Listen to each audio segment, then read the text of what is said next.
Ano ang tatlong gusto ng isang lalaki na ginagawa sa kanila ng kanyang jowa or ang kanyang asawa, mga kasawi?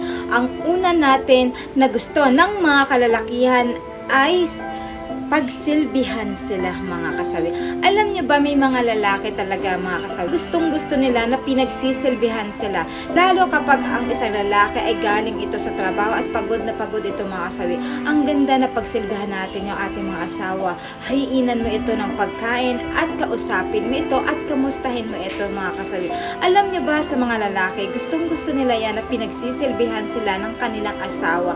At syempre, habang ito ay pinagsisilbihan mo, ay kamustahin mo siya kung ano ang nangyayari sa buong araw. Kasi maganda yun, mga kasawi, is nagkakaroon kayo ng communication na mag-asawa kapag once na ito ang iyong ginawa, mga kasawi. At syempre, ang mga kalalakihan, kapag kaganito ang ginagawa sa kanila ng kanilang asawa,